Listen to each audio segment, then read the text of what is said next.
Hey everybody, I'm back. This has been a crazy time. I don't know how long it's short it's going to be today. This is nuts. So much going on, but so very little. It's the same but different every single week. The world is going crazy. The world is going crazy. I'm going to start out mid-America. Black teen and his buddies with their cell phone, looking to go viral, get some clips, are out at a local park targeting white people, playing the one punch game. So the one kid punched about 10 white folk, male, female, old, young, just go out, pop them, knock them down while his buddies are taking pictures. It goes viral. It's on Twitter. It's on TikTok. It's everywhere. Now, who shows up at this kid's house? The news. Not the police, which is odd, but the news. Why do they show up? Because his social media pages that he has it posted on are getting the most horrific comments. And you know what? This team can't understand. He can't understand why they don't like him. He can't understand why going to punch random white folk in the park may not be good. People may not like that. My thinking is probably from Oregon, because Oregon just passed another bill saying that to graduate, you do not need to meet a minimum requirement for reading, writing, and arithmetic. So there's no minimum. So my guess actually is probably from somewhere in Oregon, because he's not that bright. But he doesn't understand how him playing a game attracted so much negative attention. How about this, you lunatic? When you go to jail, when you should be in jail, the next visit should be the police. You could try playing that game in jail with some of the jail folk there, white, black, or indifferent, and see how that turns out for you. We'll see how funny it is there, smart guy, going popping people in the back of the head. He wasn't even approaching him from the front. Boom! Right in the back of the head every time. But the idea that he didn't see anything wrong with it is just another example of white supremacy.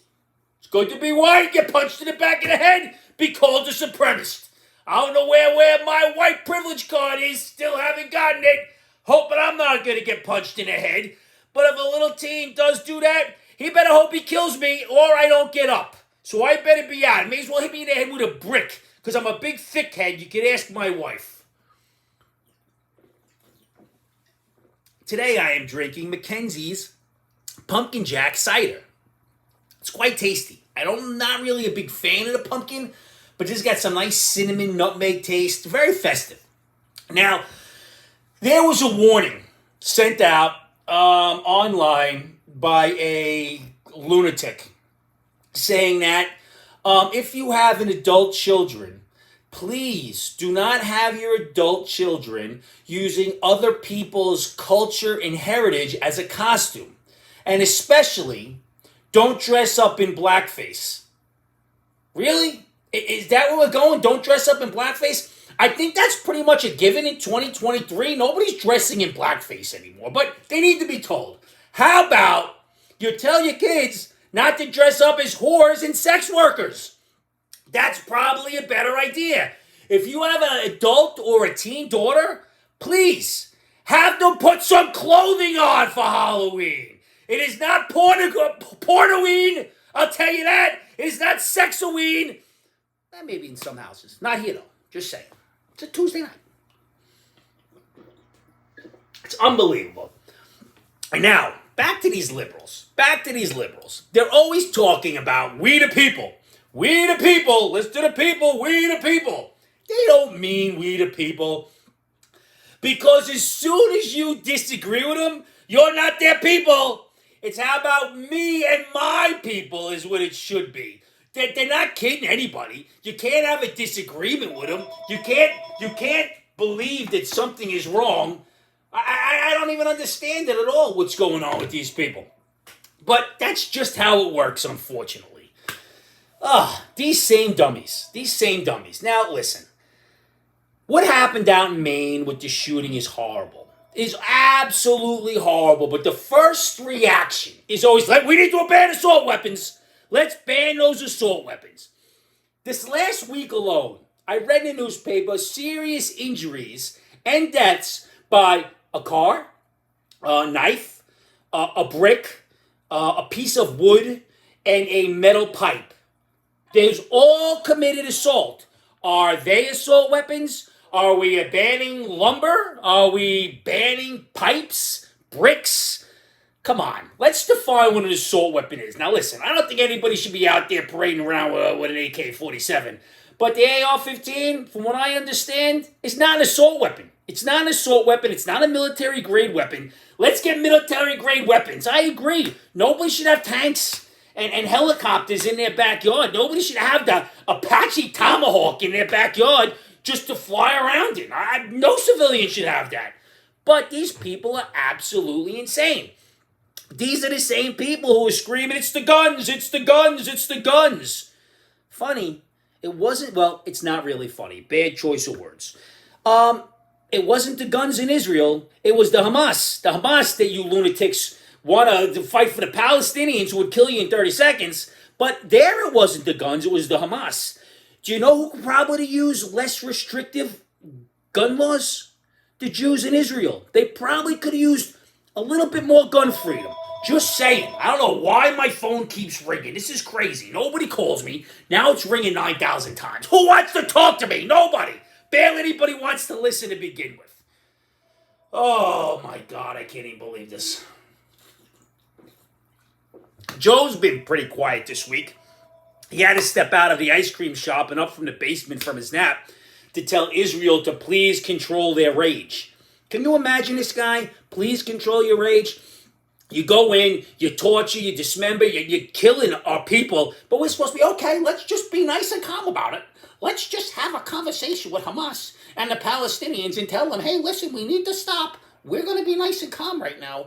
Oh, the hell with that. You go out, and I said it before, like Sam Kinison said, in Back to School, blow back into the Stone Age. These people are not good people. They cheered in the streets when the towers came down. I said it last week, I'll say it this week, and I'll say it to the end of time. Nobody wants them. They had a representative from Poland on, and I asked the guy, are you going to take any immigrants? Are you going to take any people looking for asylum? And he said, not a chance, brother. Not a chance. And it has nothing to do with color. It has to do with the type of person you're bringing into the country. It's nonsense. Then we have AOC. AOC is shocked that Israel has now banned Tlaib and Omar from Israel. Can you imagine? Israeli people have banned two supporters of terrorism who want to destroy Israel from Israel. Can you imagine that? The shock and awe. I can't imagine it. Surprising. Amen. But these same liberals are up in arms right now. For 2 years, we had Weekend at Diane's where they paraded her around in a wheelchair, propped her up, two guys held her, they put sunglasses on her. Her daughter, her friends, her next door neighbor, her paper boy, everybody had to tell her how to vote. And you know why they didn't let the poor woman retire? You know why she had to die like that? She had to die because the Democrats didn't want to give up her vote and her seats in the different committees. They didn't want to give it up, so they kept it there. They blamed it all on the Republicans. These same Democrats are screaming and yelling right now at the GOP that they're keeping this human trash bag, George Santos, in there just for his vote. George Santos, human trash bag, garbage, doesn't belong in the government, but he fits right in because most of them are trash and clowns. But give me a break. Really? Pot calling the kettle black? I mean, really? They're keeping it. Of course they're keeping them in there to vote. You know why they're keeping them in there? Because they don't care about you and I. Either party. They're clowns. Put a tent on this circus. I'm going crazy today. I don't even know what's going on. It's probably this pumpkin beer. It's this cinnamon. Hypes me all up. And Letitia James. Letitia James here in New York ran on one line. I will get Donald Trump. However, she came out the other day and said, oh, this is not political. Really? It's not political? Your whole campaign was, I will get Donald Trump. So here you are trying to get Donald Trump. Don't bullshit us, James. It's nonsense. You actually said it. I will get Trump. Now you're trying to get Trump. Good luck with that. Good luck with that, trying to get Trump. I don't know, man. I did watch the show on Netflix. about Gotti. Fantastic. I couldn't take my eyes off of it. I watched all 3 episodes. The time was on in the evening. I went to bed too late because I watched it all. Teflon Don was no joke. Here we go. We got Teflon Don Trump. Let's see how this flies. It's absolutely insane. Now, what I got here is a little bit of advice. This is an interesting one. Hey, Angry Mac. My in-laws came over for a celebration a couple weeks ago, and they made a big scene. They said my house was extremely messy, but they said it in front of all our guests. We were very embarrassed and didn't know what to say to them. When the night ended, there was a lot of tension, and we really haven't talked to them since. Everything seems to be and feels awkward. Can't blame you. How can we repair this relationship? I love my in-laws. Number 1, tell them to mind their own business. Number 2, tell them if the house is not clean enough for them, don't come over. Number 3, tell them if they want the house cleaner than it is, to pay somebody to come over and clean it. But most of all, shut up.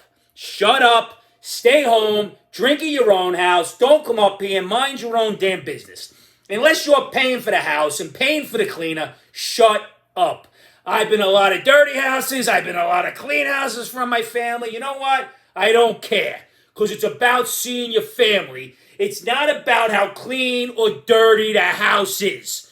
So tell them to stick it, to go shit in a hat, and the whole 9 yards. You know why? Life is too damn short. Tomorrow is not a given. It is not guaranteed for anybody. We're losing a lot of people. This week we lost Bull.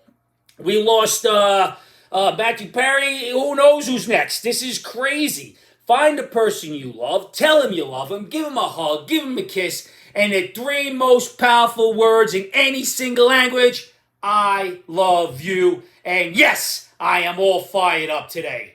Cheers, everybody. This pumpkin stuff was pretty good.